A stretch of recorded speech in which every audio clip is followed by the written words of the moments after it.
Greetings, owners of fine luxury cardboard rectangles. We are here today to talk about some Ikoria goodness, specifically the Ozolith, and whether that card is too powerful, because it is actually a brand new style of card for Magic the Gathering, breaking new ground. We haven't really seen anything specifically like it. It does involve moving counters, which when you actually think about Magic the Gathering, you figure there would be more cards of that nature. But the weird thing is, for the longest time, moving counters around between permanents was actually considered something so bizarre and out there that it only existed in the world of Un. So you actually have to take a look all the way back at the first Unglued set and Giant Fan to see the first card we have that would allow you to move counters around. Now, this one actually would allow you to move counters even off of creatures that or cards that weren't your own. So there are some differences from the Ozolith, but I figured what we'd do is we would talk about the progression of how we got to where we are with the Ozolith, and then we'll decide, is the card too powerful? Is it at the right level? What sort of scenario do we have? But right now we're talking about the Giant Fan. So this is a 4 casting cost artifact from Unglued. This is one of the silver bordered sets where they make silly cards that you can't use in regular Magic. And the wording of it is 2 and tap, move target counter from one card to another. If the second card's rules text refer to any type of counters, the moved counter becomes one of those counters. Otherwise, it becomes a +1/+1 counter. Now, this feels pretty straightforward. I mean, if you look at it by the way that Magic works nowadays, that doesn't seem terribly complex, right? It's basically like, okay, move a counter from one card to another card. If the card you're moving the counter to actually specifically talks about counters on the card, then it becomes one of those counters. That's actually pretty versatile, not too shabby. And the fact that you can yoink your opponent's counters to boost up your own guys or whatever, and if it turns out the card that you're moving it to doesn't reference counters, then it becomes a +1/+1 counter. And it may feel a little bit weird back in the day to be like, wait, hold on, but what if I move it to an artifact? Why would an artifact that's not a creature have a +1/+1 counter? But we've seen things like Heliod even from Theros, right? Where he puts +1/+1 counters. He can put one on himself, even when he's not in creature form. So we can see from nowadays that honestly, this sort of ability isn't terribly confusing, is 100% doable. But back in 1998, that wasn't the case. And the card itself is fun too. There's just some fun flavor to it. Only a villain would unleash a Giant Fan on anyone. It's a villainous tool, and it's literally just a gigantic fan, like the kind of fan you'd have sitting in your house, an oscillating fan.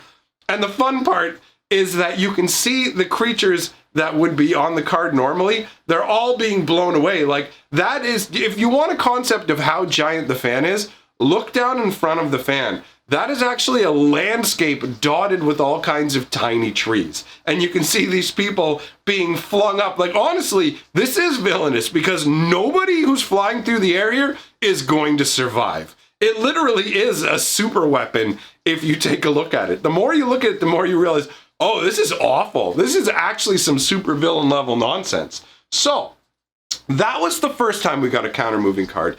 And that was at the point where Magic the Gathering, the makers of it, weren't comfortable enough bringing an effect like that into Magic, like proper, into the regular black bordered world of Magic the Gathering where cards are tournament legal, right?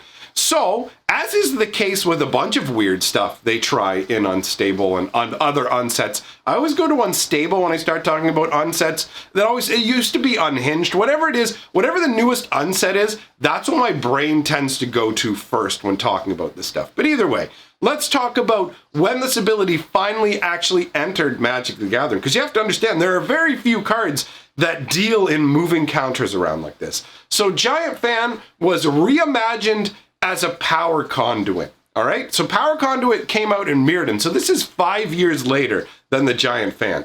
It's a 2 casting cost artifact. You tap it, remove a counter from a permanent you control, and you get to choose one. You either put a charge counter on target artifact or put a +1/+1 counter on target creature. Now, it's important to note that charge counters don't have any inherent meaning in Magic the Gathering. So if you were thinking to yourself like, okay, what kind of benefit do I get from putting a charge counter on one of my artifacts? they have to be artifacts that specifically reference charge counters. And in the Mirrodin block, they did have a whole bunch of artifacts that specifically reference charge counters. So you have the choice of either charging up an artifact or putting a +1/+1 counter on target creature. They have simplified it since the Giant Fan days. You can't remove anything that you want. You can't remove it from your opponent's kind of stuff. You can only do it from your own permanents. And unlike the Giant Fan where you just chose things without really targeting them the same way, because it doesn't use the language of targeting, this does use targeting for the creature that's going to get the +1/+1 counter or the artifact that's going to get a charge counter. The flavor text says, never content, Vedalken artificers continually tinker with their creations. And you can see that this is a Vedalken in like this weird kind of space suit almost. He looks kind of like a goofy astronaut. And he has this power conduit in his hands where you can see the energy, the magical energy flowing into one and out to another. Most likely between two artifacts, I would imagine in this case. That's the kind of vibe that you get from him. And he looks so pleased. He looks like he's having his best day holding his crazy, weird electro fan. Who knows? Maybe the little pointy tip at the bottom is how you put a +1/+1 counter on the creature. They just jam it into your head and fill you with power.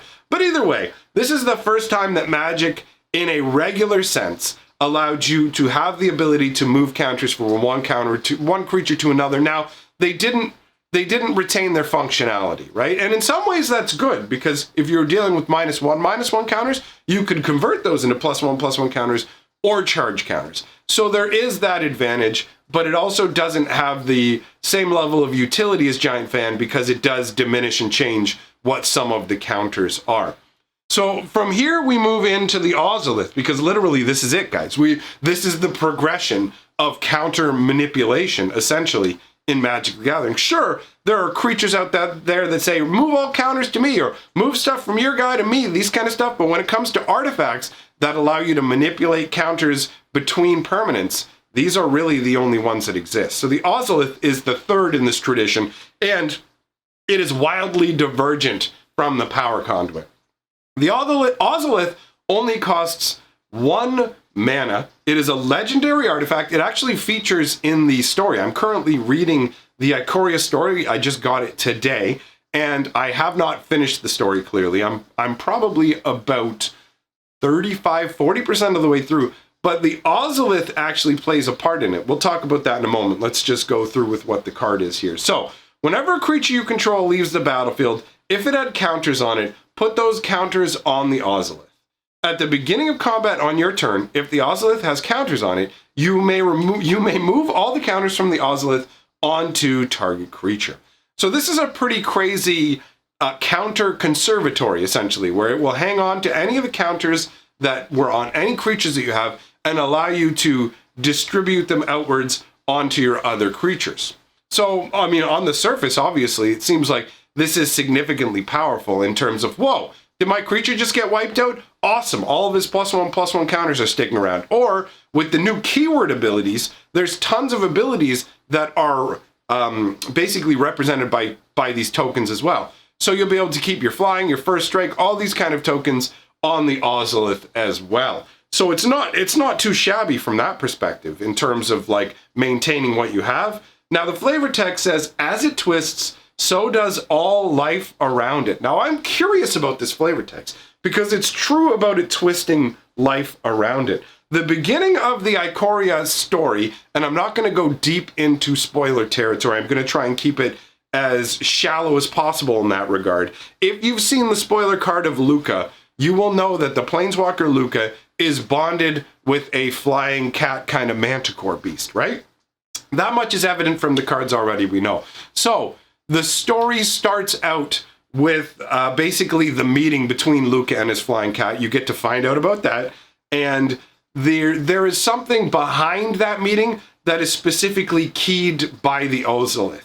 The Ozolith is affecting the mind of the flying cat, and it's actually the reason that Luca and the cat meet up. Now again, because we're talking about a card here, and I'm trying not to get heavy into story spoilers, I'm not really going to go any more deep than that, but suffice it to say, I'm very curious about this Ozolith, it is made up of the same crystals that we see portrayed in a bunch of different pieces of artwork that are the warning system for the world of Ikoria. And if you watch the trailer, you'll remember at one point there's a crystal that went from being green to red, and I believe, I'm not 100% sure, but I believe that ties in to the Ozolith. Now, to return to the question of whether this card is actually too powerful, first of all, its casting cost is really low, and that's always a good sign when you want a card that's really powerful, right? So 1 to put out, that's pretty sweet. It's not difficult to get on the board. You can have it out before your creatures get running, because obviously this can't help you once your creatures are already gone. So whenever a creature you control leaves the battlefield, if it had counters on it, put those counters on the Ozolith. This means that every +1/+1 counter, every ability counter, even loyalty counters on a Gideon Planeswalker, if it was in creature form, would be added on to the Ozolith. And then at the beginning of your combat, before you even choose who you're attacking with, you have the ability to move all the counters from the Ozolith onto target creature. Now, what you have to remember here is you can only pick one creature, and you have to move all of the tokens. And that's significantly different than having the ability to just kind of spread them around as you see fit. You don't have the option to hold some back and go, I'm going to move them over to this creature. All you can ever do is use them to make one particular creature your biggest hype boy. And I'll say on one level, I love that. I think it's fantastic because, yeah, I love big, fat, stupid creatures. And being able to go, oh, look it, I put out a Hydra with all these +1/+1 counters on it. Or Yorvo's gone. Well, guess what? This guy over here is now Super Yorvo because he's got all Yorvo's counters. Like, there's just that good feeling where you get to reuse all your stuff, right? Like, that's a nice deal. But in terms of, like, overpowered, I think that if this card allowed you to spread the counters out as you see fit to any number of creatures, then it would be too powerful. But I think with just hitting one creature, that it's the right level of power. Yes, you can keep making stupid creatures with it, but your opponent only has to deal with one stupid creature at a time. If you keep putting more out, yeah, you can keep making a new guy your biggest, best boy. And it is cool to note that it's whenever the creature leaves the battlefield, right? So it's if the creature gets flickered, if the creature gets exiled, it doesn't have to go to the graveyard to trigger this effect to give you the counter. So there's ways you could abuse that as well. But this card feels kind of half combo-y and kind of half keep the beef flowing.